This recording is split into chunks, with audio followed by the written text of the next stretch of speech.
Hello दोस्तों, स्वागत है आपका स्पार्क कोचिंग सेंटर में। तो गाइज आज की वीडियो में हम पढ़ेंगे क्लास 12 की हिंदी और इसमें हमने पहले ही फर्स्ट बुक कंप्लीट कर लिया है। जो भी इंपॉर्टेंट क्वेश्चंस थे वो मैंने बता दिए हैं काव्य खंड के। अब हम पढ़ेंगे फर्स्ट बुक जो अंतरा है उसका गद्य खंड। ठीक है, इसमें 8 चैप्टर हैं और सभी के मैंने इंपॉर्टेंट क्वेश्चंस बताए हैं। साथ ही साथ मैं आपको बता दूं, अगर आप इंग्लिश स्पोकन कोर्स करना चाहते हैं तो कहीं ना कहीं यहाँ से कर सकते हैं। वीडियोस अपलोडेड है। ठीक है, साथ ही साथ हमारा दूसरा यूट्यूब चैनल है जिसका नाम है spark coaching centre for English. वहाँ से भी आप इंग्लिश को सीख सकते हैं। तो आइए स्टार्ट करते हैं इस वीडियो को। देखिए, पहला चैप्टर का नाम है प्रेम घन की छाया स्मृति। इसमें पहला क्वेश्चन है आपका, शुक्ल जी की मित्र मंडली को देखकर उर्दू भाषी लोग उन्हें किस नाम से पुकारते थे तथा क्यों। ठीक है, उनको उर्दू भाषी जो शुक्ल जी का जो ग्रुप था उनको उर्दू भाषी लोग क्यों कहते थे। ठीक है, तो यह आपको बताना है। एक वर्ड है निस्संदेह, आप पढ़ना तो पता लग जाएगा। ठीक है, दूसरा क्वेश्चन है आपका ये 2 या 5 नंबर का आ सकता है। ठीक है, आगे दूसरा है लेखक का रुझान और रुचि साहित्य की ओर कैसे बढ़ता गया। जो लेखक है वो साहित्य की ओर और ज़्यादा उनका रुझान और रुचि कैसे बढ़ती गई, ये आपको यहाँ पर डिफाइन करना है। 2 या फिर 5 मार्क्स का क्वेश्चन पेपर में आ सकता है, तो अच्छे से प्रिपेयर करिए। आगे चलते हैं, क्वेश्चन नंबर 3 है, प्रस्तुत संस्मरण में लेखक ने चौधरी साहब के व्यक्तित्व के निम्नलिखित पहलुओं की चर्चा की है। ठीक है, आप देख लेना, थोड़ा सा मिस्टेक हो गया था तो आप क्वेश्चन एक बार अपने सपोर्ट में देख ले, वहाँ अच्छे से लिखा होगा। तो यहाँ पर देखिए, ये कहीं ना कहीं 5 या 2 मार्क्स का क्वेश्चन आ सकता है। तो इजीली इन चीज़ों को आप पेपर में लिख पाएंगे अगर आप सही से पढ़ते हैं तो। आइए देखते हैं सेकेंड चैप्टर का नाम है सुमिरनी के मन के। ठीक है, तो यहाँ पर भी आपके 3 क्वेश्चंस मैंने मोस्ट इंपॉर्टेंट क्वेश्चन निकाले हैं। कहीं ना कहीं यही क्वेश्चन पेपर में एज इट इज आएंगे। तो आइए देखते हैं, पहला क्वेश्चन है आपका, बालक द्वारा इनाम में लड्डू मांगने पर लेखक ने सुख की सांस क्यों ली। ठीक है, ये आपको बताना है। इजीली आप डिफाइन कर पाएंगे अगर आप सपोर्ट पढ़ेंगे तो। ठीक है, क्योंकि वो उसने क्या मांगा, लड्डू मांगा। लग क्या रहा था कि कुछ और मांगेगा, लेकिन मांगा क्या, लड्डू। तो इसलिए कहीं ना कहीं वो खुश थे। ठीक है, आगे देखिए, दूसरा है कि बचपना अभी भी जिंदा है, ऐसा। दूसरा है बालकों की प्रवृत्तियों का गला घोटने अनुचित है। पाठ में ऐसा आभास किन स्थलों पर होता है कि उसकी प्रवृत्तियों का गला घोटा जा रहा है। ठीक है, जो बालक है उनकी कहीं ना कहीं जो प्रवृत्तियां हैं उनका गला घुट रहा है। तो ऐसा किन जगहों पर पता लगता है, ये आपको यहाँ पर डिफाइन करना है। 5 या 2 मार्क्स का क्वेश्चन पेपर में आ सकता है। आगे देखते हैं, आगे है तीसरा क्वेश्चन, लेखक ने धर्म का रहस्य जानने के लिए घड़ी के पुर्जे का ही दृष्टांत क्यों चुना। देखिए, जो लेखक हैं उन्होंने घड़ी को ही क्यों चुना, घड़ी का पुर्जा उसको ही क्यों चुना धर्म का रहस्य जानने के लिए। ठीक है, तो आप इसको इजीली कर सकते हैं अगर आप सपोर्ट पढ़ेंगे तो। ठीक है, तो इन क्वेश्चंस को अच्छे से प्रिपेयर करिए ताकि कहीं ना कहीं अच्छा मार्क्स गेन कर सके। आगे चलते हैं, चैप्टर नंबर 3 देखते हैं।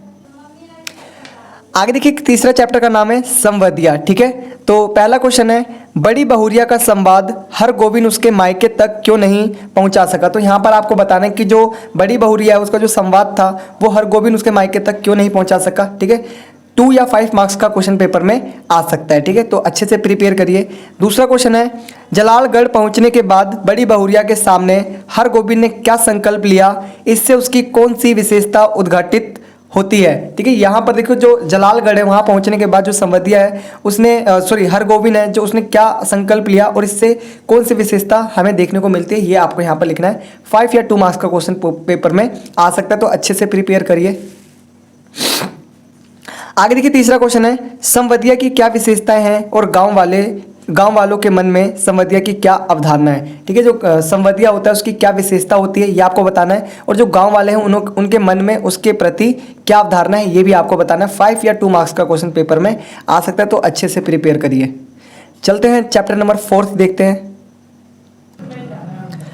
आगे देखिए, चैप्टर नंबर 4 है गांधी, नेहरू और यासिर अराफत। ठीक है, देखिए, पहला क्वेश्चन है, रोगी बालक के प्रति गांधी जी का व्यवहार उनके व्यक्तित्व की किस खूबी को दर्शाता है। तो यहाँ पर देखिए, जो रोगी बालक होता है और गांधी जी उसके प्रति एक अच्छा व्यवहार, व्यक्तित्व वाला व्यवहार करते हैं, तो वो किस बात को दर्शाता है ये आपको बताना है। कहीं ना कहीं पेपर में क्वेश्चन 2 या 5 मार्क्स का आ सकता है, तो अच्छे से प्रिपेयर करिए।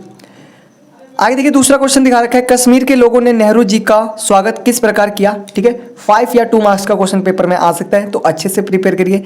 तीसरा है, अराफत ने ऐसा क्यों बोला कि वे आपके ही नहीं हमारे भी नेता हैं, उतने ही आदरणीय जितने आपके लिए। इस कथन के आधार पर गांधी जी के व्यक्तित्व पर प्रकाश डालिए। देखिए गांधी जी के बारे में तो आपने सुना ही होगा, कहीं ना कहीं उनको अफ्रीका में भी बहुत माना जाता है। देखो पूरे भारत का एक ही ऐसा व्यक्ति जिसका नाम लगभग हर देश के संविधान इत्यादि बुकों में मिल जाएगा, वो गांधी जी। ठीक है, कहीं ना कहीं ये बहुत ज़्यादा लौह पुरुष रहे हैं अपने आप में ही।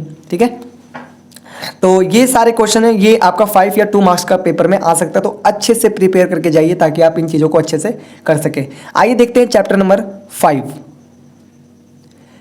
देखिए चैप्टर नंबर 5 है शेर पहचान चार हाथ साझा। ठीक है, ये चैप्टर का नाम है। आगे देखते हैं पहला, प्रमाण से अधिक महत्वपूर्ण विश्वास, कहानी के आधार पर टिप्पणी करो। ठीक है, जो प्रमाण है उससे ज़्यादा महत्वपूर्ण होता है विश्वास। इसको हम कहानी के आधार पर टिप्पणी करेंगे।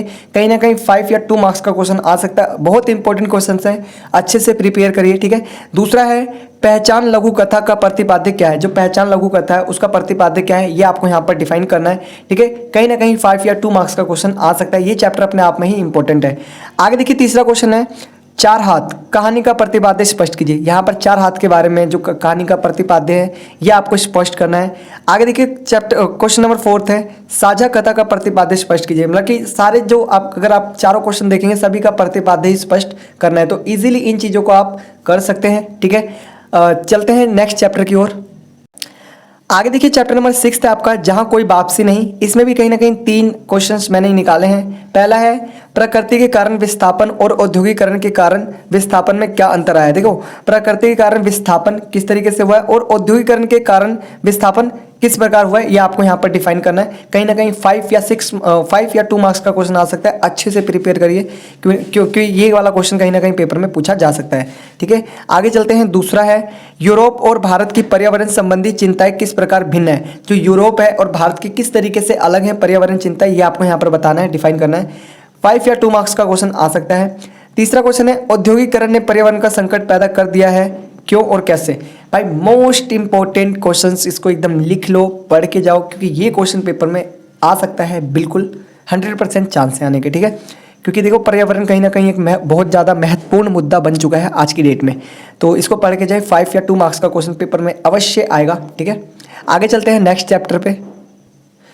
चैप्टर नंबर 7 है दूसरा देवदास। ठीक है, पहला क्वेश्चन देखिए, देवदास शीर्षक की सार्थकता स्पष्ट कीजिए। जो देवदास जो नाम रखा है वो क्या सही है, ये आपको यहाँ पर बताना है। 5 या 2 मार्क्स का क्वेश्चन पेपर में पूछा जा सकता है, तो अच्छे से प्रिपेयर करिए। दूसरा क्वेश्चन है मनोकामना की गांठ भी अद्भुत अनूठी है, इधर बांधो उधर लग जाती है, कथन के आधार पर पारो की मनोदशा का वर्णन कीजिए। देखिए यहाँ पर आपको बताना है कि जो मनोकामना की गांठ है अद्भुत होती है, अनूठी होती है, इधर बांधो तो उधर लग जाती है। इस कथन का आपको जो आपने पढ़ा है ना ये वाला चैप्टर, उसके आधार पर ही देना है। ठीक है, तो उसकी जो पारो है उसकी मनोदशा का वर्णन करना है, तो इजीली 5 या 2 मार्क्स का क्वेश्चन पेपर में आ सकता है, तो अच्छे से प्रिपेयर करके जाइए ताकि आप इस चैप्टर को अच्छी तरीके से कर सकें। आइए देखते हैं चैप्टर नंबर 8।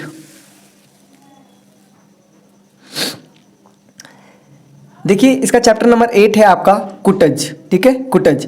तो पहला क्वेश्चन है इसमें, कुटज क्या केवल जी रहा है। लेखक ने यह प्रश्न उठाकर किन मानवीय कमजोरियों पर टिप्पणी की है। तो देखिए जो कुटज है वो क्या जी रहा है और किस तरीके से ये मानव से संबंधित है, ये आपको यहाँ पर डिफाइन करना है। ठीक है, कहीं ना कहीं 5 या 2 मार्क्स का क्वेश्चन पेपर में आ सकता है, तो अच्छे से प्रिपेयर करिए। दूसरा है कुटज की जीवन जीने की कला से आप क्या प्रेरणा ग्रहण करते हैं, उसके माध्यम से लेखक ने मनुष्य की किन कमजोरियों की और संकेत किया है। देखिए जो कुटज है उसके जीवन जीने की कला से आप क्या प्रेरणा ग्रहण करते हैं, उसके माध्यम से लेखक ने मनुष्य की किन कमजोरियों की और संकेत किया है, ये आपको बताना है। 5 या 2 मार्क्स का क्वेश्चन पेपर में आ सकता है, तो अच्छे से प्रिपेयर करिए ताकि आप कहीं ना कहीं चीज़ों को अच्छी तरीके से और बेहतरीन तरीके से कर सके। तो आज के लिए इतना ही, मिलते हैं नेक्स्ट वीडियो में। ठीक है, और इससे जो नेक्स्ट वीडियो आएगी आपकी वो होगी अंतराल पे बेस्ड। ठीक है, उसमें 3 चैप्टर हैं, सूरदास, बिस्कोर की माटी और मालवा उजाड़ू। ठीक है, ये वाला चैप्टर अब करवाएंगे नेक्स्ट में। उसके बाद जो वीडियो आएगी वो मिलेगी अभिव्यक्ति और माध्यम से, जो इंपॉर्टेंट क्वेश्चन है वो मैं आपको यहाँ पर बता दूंगा। देखिए ये आप देख रहे होंगे कि यहाँ पर मैंने फटाफट बहुत सारे क्वेश्चंस बता दिए, मतलब पूरी बुक बता दी। तो ये इसीलिए करा है क्योंकि टाइम थोड़ा सा नहीं था, और अगर मैं आपको यहाँ पर समझाने लग जाऊँ तो बहुत ज़्यादा टाइम लग जाएगा, तो कम समय में मैंने सोचा ज़्यादा चीज़ें करवाएं। जो नेक्स्ट क्लास आएगी ना 12th क्लास, उसमें हम चाहेंगे कि चीज़ों को अच्छी तरीके से बेहतरीन तरीके से समझाएं। ठीक है, तो नेक्स्ट वीडियो के लिए तैयार रहिए। वो आपको कल ही मिल जाएगा सुबह के आसपास 9 बजे के आसपास, और एक वीडियो आपको रात में मिलेगी 8 बजे के आसपास। ठीक है, तो दोनों वीडियो को ज़रूर देख के जाइए ताकि आपको पता लग सके कौन से पेपर क्वेश्चन में आ सकते हैं, कौन सा क्वेश्चन पेपर में आ सकता है। तो आज के लिए इतना ही। साथ ही साथ अगर आप पॉलिटिकल साइंस की प्रिपरेशन कर रहे हैं तो यहाँ पर प्लेलिस्ट बनी हुई है, जस्ट आपको विजिट करना है और सभी प्लेलिस्ट को देखना है, और आप इजीली कहीं ना कहीं इंग्लिश जो पॉलिटी है उसकी तैयारी कर सकते हैं। तो आज के लिए इतना ही, मिलते हैं नेक्स्ट वीडियो में एक नए कंटेंट के साथ। तब तक के लिए टाटा बाय बाय, जय हिंद, जय भारत।